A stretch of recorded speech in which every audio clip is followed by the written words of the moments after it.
నాన్న ఏదైనా కట్ చెప్పు నాన్న. బంగారం లేట్ అయింది, పడుకోమ్మా. ప్లీజ్ నాన్న, ఒక్క కదా నాన్న. కార్టూన్ ఛానల్ చూసుకోమ్మా. ఇప్పుడు టీవీ ఏంటి? ఆ కథ ఏదో చెప్పుకోబెట్టి.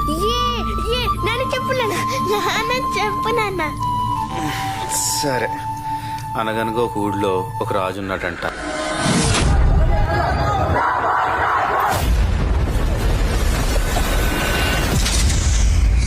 చూసావా వచ్చిందో తెలుసా? కొండలకి సముద్రానికి మధ్య ఉన్న అడవి. ఆ బందిపోట్లలో 3 తెగలుండేవి. ఈ 3 తెగలు కొన్ని వందల సంవత్సరాలు వాళ్ళకి ఎదురు లేకుండా ఎదిగారు. బయట వాళ్ళు రాకుండా చుట్టూ పెద్ద పెద్ద గోడలు కట్టుకొని అతిపెద్ద ఆర్మీని తెచ్చుకొని తిరుగులేని శక్తిగా మలిచాడు. వాడి పేరు ఏ పేరు పెట్టాడు? అర్జునుడు లాంటి రూపం, శివుడు లాంటి బలం, రాముడు లాంటి పౌరుషం, రాముడు లాంటి గుణం, కృష్ణుడు లాంటి సంభావనం. ఆ పిల్లవాడికి పేరు పెట్టాడు. వాడి పేరు